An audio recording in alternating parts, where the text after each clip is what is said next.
RTS, or real-time strategy games, aren't really in the mainstream gaming landscape anymore. However, this was not the case in the late 90s and early 2000s. My brother and I had sampled a lot of RTS games, but there was only a select few that we came back to play. Stronghold, Command & Conquer Generals, Star Wars Galactic Battlegrounds, which I still can't get running on the Steam Deck at all, gosh darn it, and Age of Mythology, which also got a fantastic remaster recently, being some of our favourites. And of course, the Age of Empires series. It's a genre that I still very much enjoy to this day. Ever since I purchased a Steam Deck, I've got to experience those games once again. However, Age of Empires 2 hogs all the limelight. This is the Arzopa 16.1-inch portable screen that I sometimes use to play Age of Empires 2. This isn't a sponsored affiliation at all, I just think it's a really great portable screen. You'll be seeing this throughout the video, that's why I'm mentioning it now. I got tired sitting too close to the Steam Deck screen. Reason number 312 why I purchased a Steam Deck?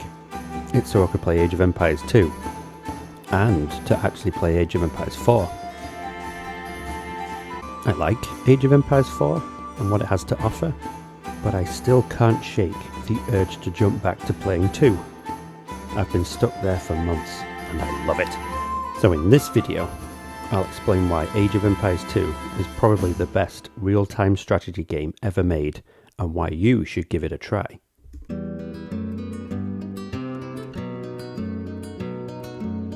If for some reason you have not played Age of Empires 2 and don't really know what it is, I'll briefly explain. The basic premise of the game is to destroy your enemy.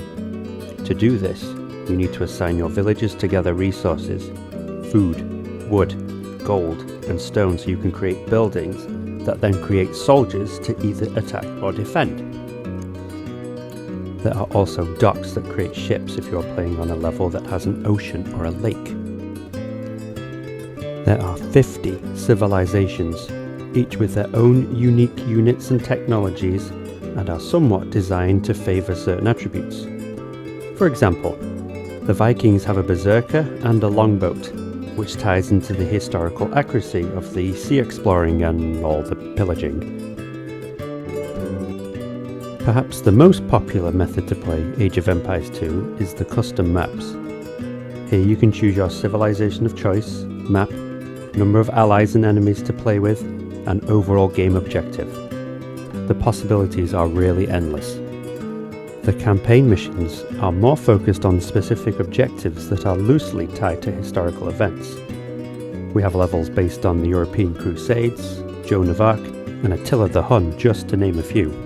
And this leads into why this game is so fascinating to me.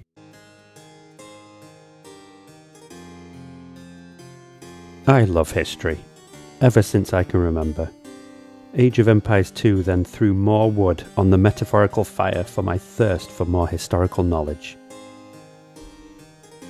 As you can see here, you can scroll through the entire summary of each civilization's history, but it's best to experience that in the historical campaign mode.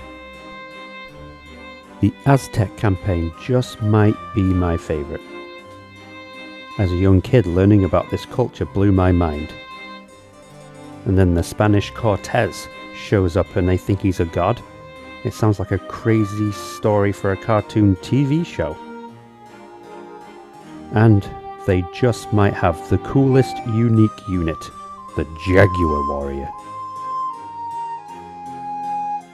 I'm only scratching the surface as to how many campaigns there are here. They all tell great little stories as you beat each level, all from the perspective of someone. A soldier, a priest, a wife, a husband, a kid. It's always a joy to keep learning.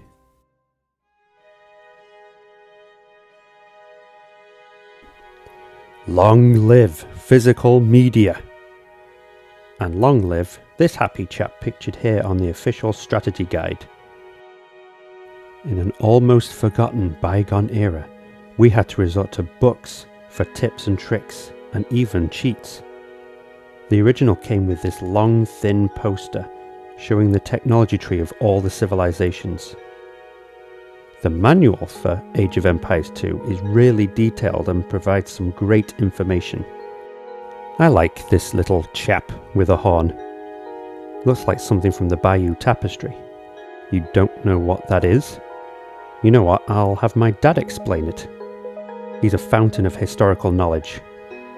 Take it away, Dad. The Bayeux Tapestry. Ask any Brit at all, the one date they all know of British history, from the beginning of time, and they'll tell you, without hesitation, it's 1066. That's right, 1066 and all that. The Battle of Hastings. You see, this date is ingrained in every Englishman's mind. I think we're even born knowing it. Ask them why it's so important to our Britishment, and the reply will be, well, that's the only time Britain has been invaded and conquered, but we don't celebrate it. Well, that's not quite true. The Romans invaded Britannia 1,000 years previously almost, in 44 BC. But there wasn't one big battle that decided everything. It took the Romans years and years. But we don't really count that because the Romans invaded the entire known world at the time, and it was more of an economic takeover with us, and they allowed the kings of Britain to stay in place, more or less. No, 1066 was the one and only time we'd been properly conquered. So what's this invasion got to do with the Bayeux Tapestry? Everything, because without Britain being conquered, the tapestry wouldn't have existed. So I need to tell you about the invasion and conquest of Britain. So to get to the Battle of 1066, let me start in 1064. The king at that time was Edward the Confessor. He was called that because he was very, very pious, and as a good Catholic, he confessed a lot. Edward had no children, and his health was poor. His nearest living relative was Duke William II of Normandy, a cousin twice removed. Succession to the throne was usually passed down from father to son, or perhaps the nearest relative, but with approval from the Witan, a sort of committee of nobles. Succession was not an exact science. Although Edward was king, he relied upon powerful families to help him rule. One such family was the Godwins, whose head of the family was Earl of Essex. To secure the support of Godwin, Edward had married his daughter. When old man Godwin died, his son Harold became the Earl, Edward's brother-in-law. Edward the Confessor thought it time to name his successor. Now it gets confusing because he promised the throne to William and to Harold at the same time, so each side said. Edward sent Harold over to Normandy to pay homage, or fealty as it was known, to William as the next king. So says the supporters of William. Harold did indeed go, and he got lost, landed at the wrong place, and got captured by Count Guy of Ponthieu, who was an enemy of William's. William rescued Harold. "Oh, William," said Harold, "thank you so much for rescuing me from that mad count. He was going to kill me, you know. I'm so grateful that I promise to support you and succeed into the throne of England. You can count on my help, you can be sure of that." "Thank you very much," says William. On the 5th of January 1066, Edward the Confessor died. Just a day later, with the approval of the Witan, Harold was crowned King of England at Winchester Cathedral. A messenger arrived in Normandy to speak to William. "Sire, it's bad news and bad news, I'm afraid." "Don't you mean good news and bad news?" "I wish I did," said the messenger. "Go on then, what's the bad news?" "Edward has died, sire." "Well, that's good news, isn't it? I mean, I'm now the King of England." "Well, that's why there's more bad news, sire." "Go on then." "Well, Harold has been made king. In fact, he was crowned just a day after Edward died." "The rotten scoundrel," said William. "The dirty, rotten scoundrel, after everything I did for him." William was livid. So was King Harold's brother Tostig. So was Harold III, King of Norway. His nickname was Harold the Ruthless. Tostig and Harold Hardrade, as he was also known, were great friends. Tostig told Harold that were he to invade England, he would help him against his brother Harold. Being a great bloodthirsty Viking and up for a bit of pillage and plunder, he said to Tostig, "Count me in, I'll be there shortly." In the summer of 1066, Harold Godwinson, King of England, was keeping his eyes open on the southern coast for William to land and claim his throne. Then he got a messenger. "Sire, it's bad news, I'm afraid. The Norsemen have landed under the leadership of Harold the Ruthless near York and they're looking to fight." "What?" said Harold. "You're kidding me?" "No, sire." "What's the other bad news then?" "Your brother Tostig is in cahoots with him." "The dirty, rotten scoundrel," says Harold. So Harold marches up to York with an army and finds a Norse army at a place called Stamford Bridge, just outside the city. On the 25th of September, King Harold won a decisive victory at the Battle of Stamford Bridge. Harold the Ruthless and Tostig were killed. The Norsemen fled and rushed back to Norway. 3 days later, on the 28th of September, William arrived on the south coast unopposed at a place called Pevensey. He set up camp and built a wooden fort at a town called Hastings. A messenger arrived at Harold's camp in the north. "Bad news, sire. The Norman invasion has landed and have camped at Hastings." "Right, lads," says Harold to his nobles. "No time for pillage and plunder. We're off to fight the Normans." Harold rushed south, and on the 6th of October he arrived at London with an exhausted army. After resting, his still exhausted army set off for Hastings. On the morning of the 14th of October, the two armies met. Harold hadn't even had time to organise his army when William attacked with cavalry, a new way different to fighting for Harold. He much preferred the shield wall. Anyway, it was a brutal and long 9-hour battle. As evening approached, Harold was killed.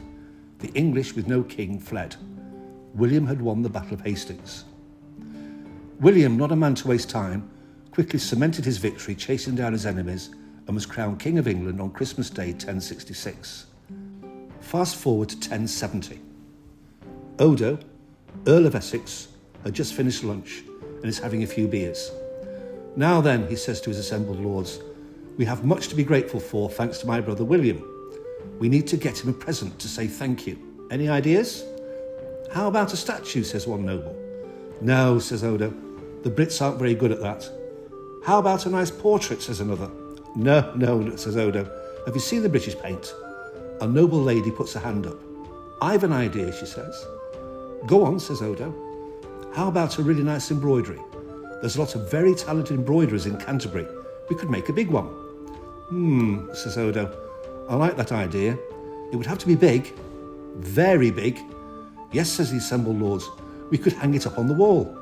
"Yes," says Odo, "like a tapestry." "Oh, no, says the woman. "Technically, it won't be a tapestry, you see. A tapestry is woven on a loom, and this will be an embroidery on a backing of linen. The Tapestry Guild wouldn't like that." "Tapestry or embroidery, I don't care," says Odo. "We'll hang it on the wall at Bayeux Cathedral, where I'm bishop. Now, I'm currently having Bayeux Cathedral refurbished, so I'd like it ready for the dedication ceremony, and I'll invite William as a guest, and it'll be a complete surprise.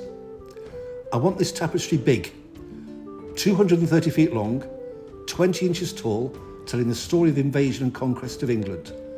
Let's have 58 different scenes, stitched together with some Latin explaining what's going on." So the finest embroiderers went to work in Canterbury, producing the most skilled work ever done. 1077, the dedication ceremony is about to start. William has arrived with his wife Matilda. Odo says to William, "Brother, I have a gift for you as a big thank you from all the lads what you've done for us. Now it's a surprise, so close your eyes and I'll lead you in." He positioned William in the nave of the newly refurbished cathedral. "Now open your eyes." William was utterly mesmerised. "It's a fantastic job, Odo. What a brilliant tapestry." "Ah," says Odo, "technically it's not a tapestry. A tapestry is woven, this is all embroidered on linen, and the Guild of Tapestries won't like it." "Well, it looks like a tapestry to me," says William. "Oh, look, there's the boats arriving at Pevensey with the army. There's the camp of Hastings, look. Ah, you've even shown that comet that flew over." Halley's Comet did indeed show itself at that time. "Oh, there's the cavalry beating the English.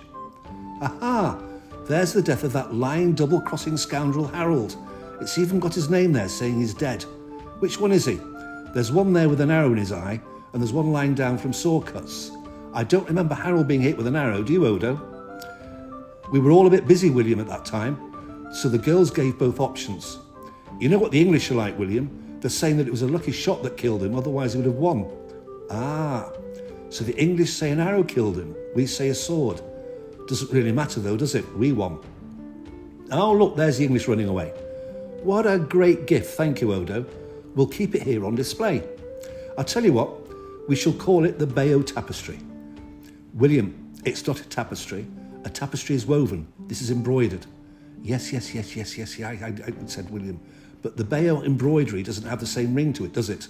I'm the king, Odo. I'm calling it the Bayeux Tapestry.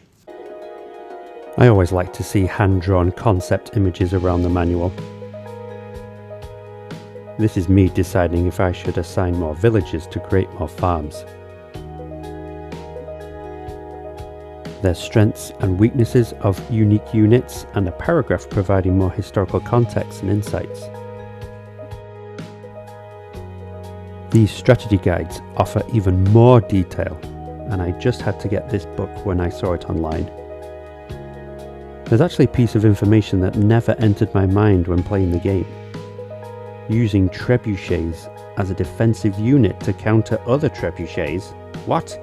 That's brilliant. If only I knew this when I was a wee lad. This book mainly covers campaign walkthroughs in a lot of detail, like how to take on the Great Wall of China. Then, like a marauding Mongolian, the Conqueror's expansion was released a year later, offering even more civilizations, maps and campaigns. This book is basically the same as the other, but it doesn't have a smiling chap on the front.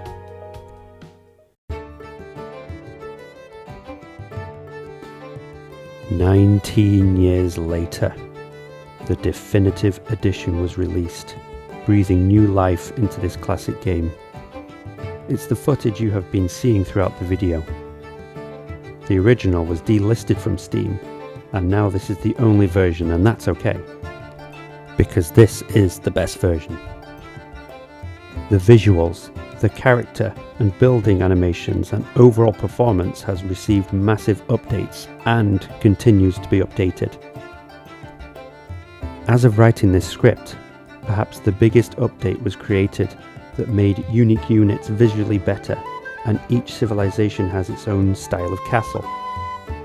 And that's really only scratching the surface of many other benefits listed in this massive update. Hang on, what's this mission? Agincourt? The Battle of Agincourt. Hello, this is me, John Stewart, and my story of the Battle of Agincourt. When I was young at school, history bored me. Why should I listen to some teacher droning on and on about something that happened ages ago and having to remember the dates? What did this have to do with me? I don't ever remember a teacher explaining what really happened or why. They never brought a sword in to show us, for example, or explain what a suit of armour was. It was just so boring. At Christmas, when I was young, we all had to do a school play. Everybody got a part. And one year it was Robin Hood and his merry men. As my classmates' names were read out for which part they had, the excitement got more and more intense as the main characters hadn't been assigned. Little John, Friar Tuck, the Sheriff of Nottingham, and especially Robin Hood was still open. Even after all these years, I remember I didn't want to be Friar Tuck. Then all of a sudden it was me. I was mentioned. I couldn't believe it. I was given the part of Robin Hood. I was to be Robin Hood. I was going to be Robin Hood. And I suppose a spark of something ignited way back then, certainly for an interest in archery, and perhaps that was the trigger that eventually grew into a passion for history. So here it is, my take on the Battle of Agincourt. But first, thank you for listening to me. You have a lot of choices to watch and listen to on demand, so I'm delighted and humbled that you are here with me now. My beloved son Ashley asked me to narrate this version, and I want a double thank you for watching his video, so please subscribe to Ashley. Oh, and be nice to one another. Always celebrate the gifts we are born with to value life, because other people in this story were certainly not nice to people or to each other. The following events really happened, more or less. Historians still debate and pick over eyewitness accounts. Did he really mean that? Has the translation from Latin been correctly done? Where exactly the battle took place is still open to question, give or take a few miles. Nevertheless, spoiler alert, there was certainly a tremendous victory, against all odds, to the English, and this is not under debate. The losses for the French were eye-watering. I guess it doesn't really matter whether 10, 15 or 20,000 died, depending on which side says so, or for that matter, what was really achieved. Agincourt was a battle against all odds, and the underdog won. The Battle of Agincourt was on Friday the 25th of October 1415, on St. Crispin's Day. Before I tell you about the battle, I should tell you who fought who and why. Well, it was the good old English against the French as usual. The two countries had been at war for over 100 years, and it was all about territory. In particular, the King of England was Henry V, 28 years old, and had been on the throne for just 2 years. The French king was Charles VI, and to put it bluntly, was considered to be quite mad. Henry led the English in person. The French were led by the Constable of France, Charles de Bray, and various other nobles. Neither the King of France or his son the Dauphin were anywhere near the battle. They stayed in the city of Rouen, 60 or so miles away. He sailed from Southampton and landed in northern France on the 13th of August 1415 with 16,000 men and besieged the town. It took a little longer than expected, and Harfleur surrendered on the 22nd of September. The campaign season was coming to an end. The weather was turning. Henry considered that he had made his point by taking Harfleur, so he took the decision to march his army 100 miles to his English stronghold of Calais, and then back to England. The English army was hit by a terrible disease, camp fever. We now know it as dysentery, and many thousands died. After leaving enough men to garrison Harfleur, his army had shrunk to 5,000 archers and 1,000 fighting men made up of a mixture of knights and men-at-arms. On the 8th of October, Henry set off for Calais with a considerably reduced army and reckoned it would take 8 days at the most to get there. The English had been raiding France for generations, so they were hated by the French. As they marched, a huge French army of knights was assembling to the south of them, and they left to block Henry's army reaching Calais. The game of cat and mouse began. To get to Calais, Henry had to cross several rivers, in particular the Somme. The French tore down bridges and blocked his way as more and more French knights flocked to the cause to defeat the English once and for all. A few days before the battle, 3 French heralds visited Henry's camp. Heralds were an important part of the pre-battle organisation. Apart from being king's messengers and having diplomatic immunity, they were also experts in knowing the heraldic emblems of every knight. They were the umpires at battles, recording who yielded to who and eventually deciding who won. They were the referees of the time. Records show that Henry met with the heralds in his tent, bareheaded and relaxed. It was reported that Henry showed them great respect and listened to their demands. So, King Henry of England, we are commanded to inform you that your position here in France is hopeless.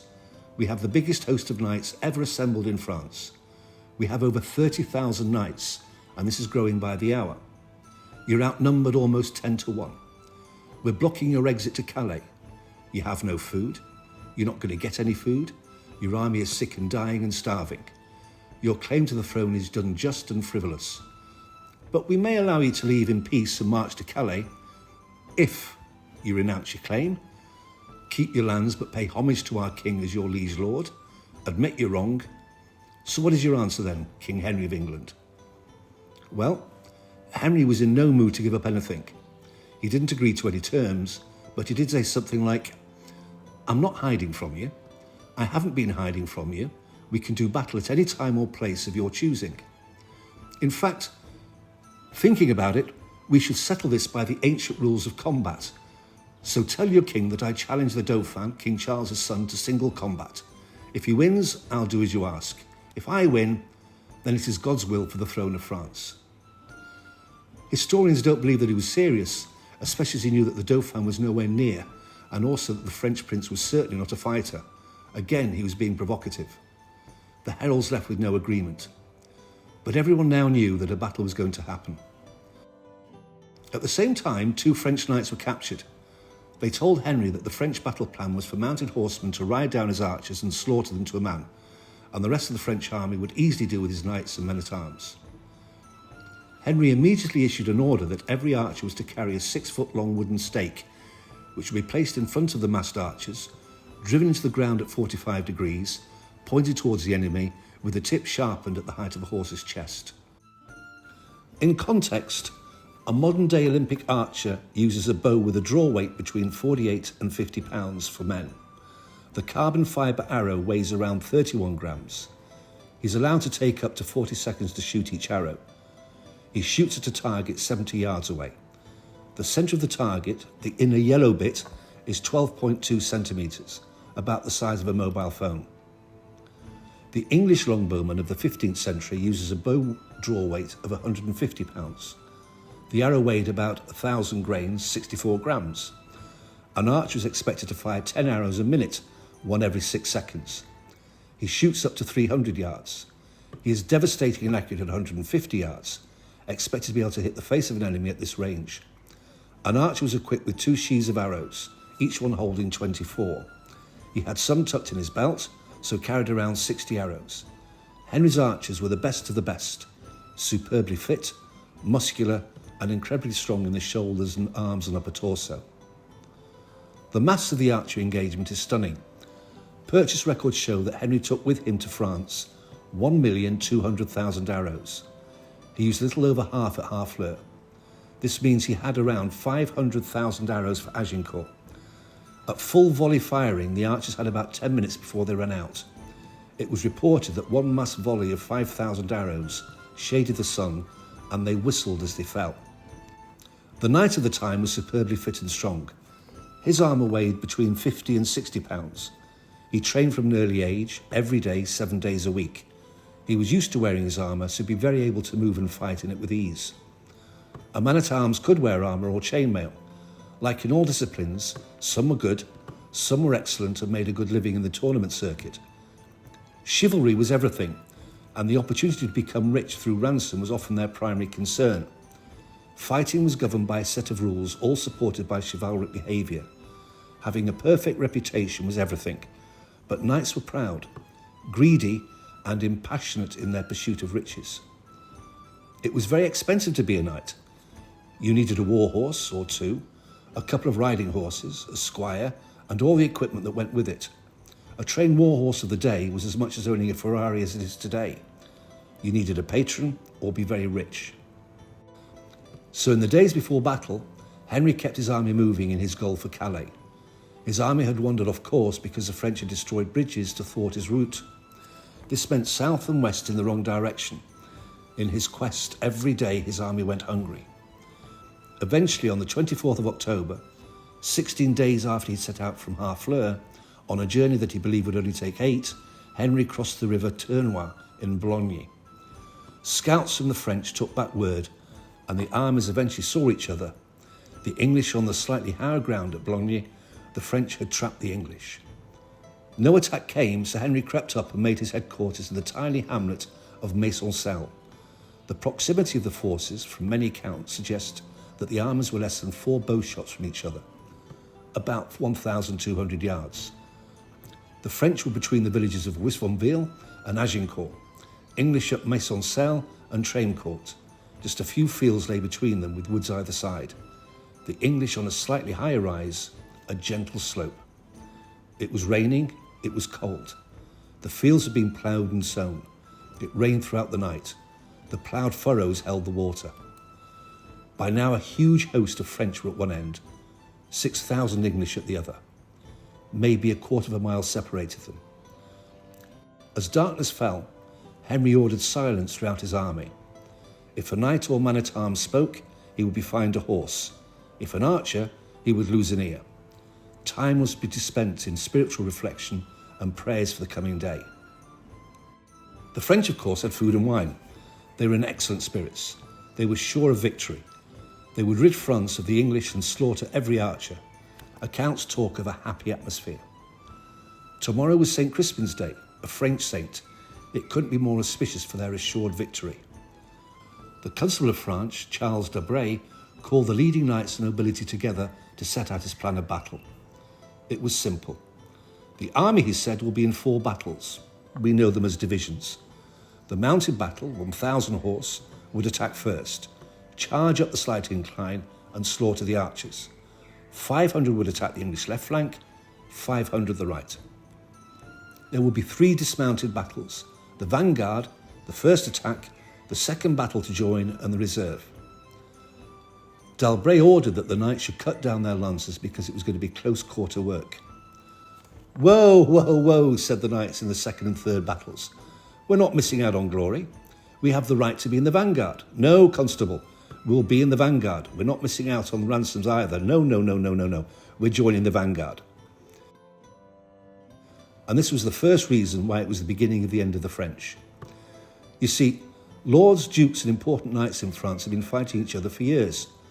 They're in no mood to take orders from anyone. They were here to fight at the front. So this was the second reason why they lost, because the French lacked leadership. The English were superbly led and disciplined. The French bloodlust was up for the morrow, and fortunes will be made, songs will be sung for the brave knights that captured the King of England. Friday, 25th of October, 6:40 a.m. Dawn.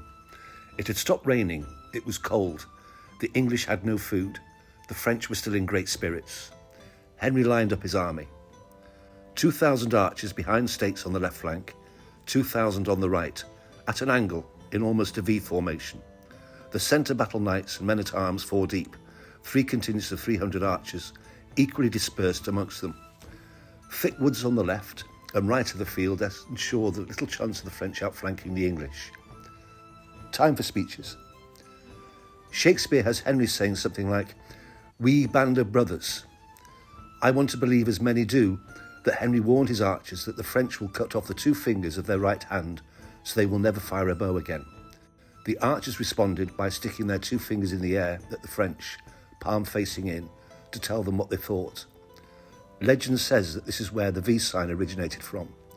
The truth is more likely that Henry told his archers that the French will kill them all if they get through the line. Henry spoke about how we few Englishmen here today should be glad that the share of glory is all the more because of it. The French didn't need any rousing speeches. They were here for the slaughter and riches. Around 8 a.m. There was a chivalric code to doing battle. Henry, to make sure that history would record his honour of battle, sent his heralds to the French to meet between the armies. Henry probably offered something, maybe to give up his claim to the throne, to give up Harfleur, and marry the king's daughter for safe passage to Calais. There was no agreement, but at least he tried. Then they waited. Unwaited. By 10, nothing had happened. No side had moved. Henry was impatient. The French wanted the ground to dry. This is the third reason why the French were defeated. Mud. Thick, wet mud. Eyewitness accounts differ now. Some say that Henry ordered his archers to pull out the stakes, move forward to the French to within 300 yards, and hammer them back in again. I can't see this as being viable. It would have taken too long, and the French would have done something about it. I go with other accounts. Henry, impatient for battle, moved the centre of his army, knights, men-at-arms, and 1,000 archers forward a little to bait the French and make them attack. They still had protection from his flanks of archers. This makes much more sense. What is agreed that the French fired a volley of arrows into the French, and this was enough for battle to commence. D'Albret ordered his cavalry in, but there was a problem. Some of the cavalry, a lot of the cavalry, were missing. They had wandered off for breakfast. So rather than 1,000 mounted knights in a charge, enough to break the English, less than 400 attacked, Henry's left flank, and not even 100 to the right. A mounted knight on a big, vicious war horse weighs about the same as a car. Within just a few yards, they hit the mud and the water and created a thick morass of sticky, deep mud. It was so thick that the horses couldn't gallop, so the cavalry had no momentum. Trumpets blared, war cries were shouted, and the vanguard followed. The English archers sent staggered volleys into the cavalry. Such was the devastation that one witness said that only a handful of horses got to the stakes protecting the archers. Only one was impaled on a stake. Such was the success of the volley. And the horses balked at those sharpened stakes. Worse still, many horses had been hit and were maddened by the pain the arrows brought. Riders were unseated. The terrified horses moved together and tried to gallop back down the French lines, straight into the advancing vanguard. Many hundreds of knights were swept aside. the iron horseshoes knocking them down in sways.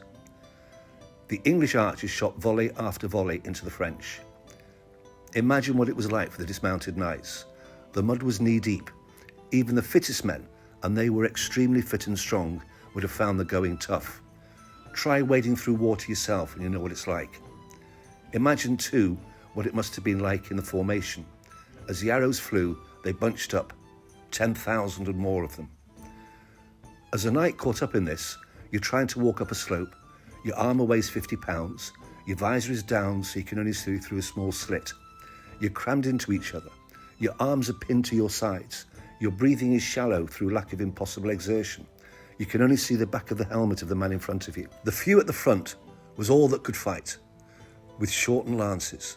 The English hadn't shortened theirs, so you can't get to them. The closer you got to the English centre, the closer this huddle of knights got to the real killing range of the archers. The archers found the gaps in the armour, more fell. Some French knights got through.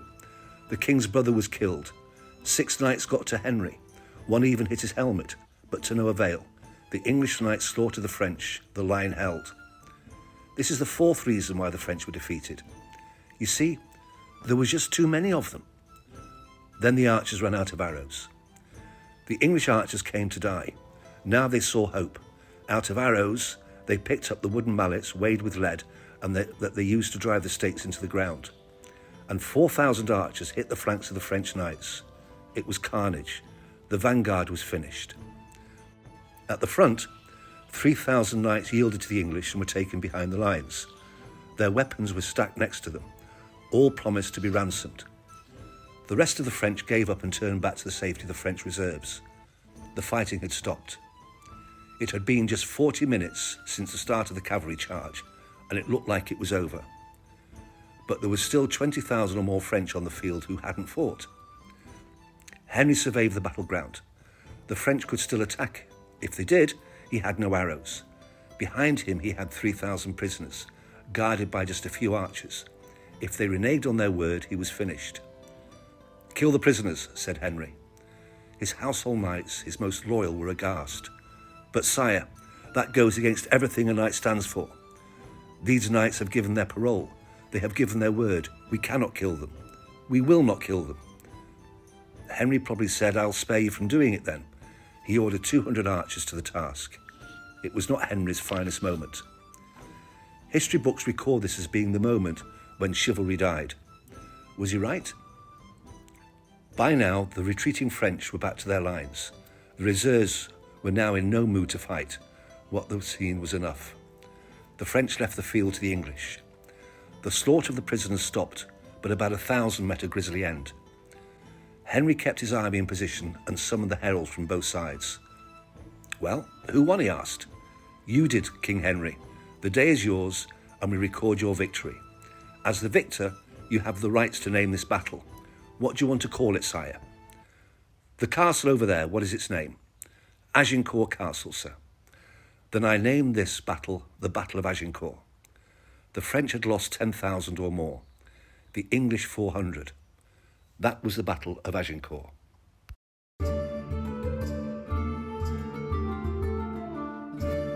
This game activates a part of my brain that I don't usually use when I play video games. Managing army production, researching technologies, keeping villages safe and busy, making sure my defences are impenetrable. I feel like a multitasking mastermind. This game defines the saying, easy to learn, difficult to master. You definitely notice if you turn up the difficulty level or even play online against someone who is skilled. Armed with your trusty mouse and keyboard, you can control mighty empires, watch them rise and fall, learn about historical events that have shaped our very lives and countries to this day. Feed your inner historian and conqueror. Go forth, crush thy enemies, play Age of Empires 2! Thank you for watching. Be good to each other.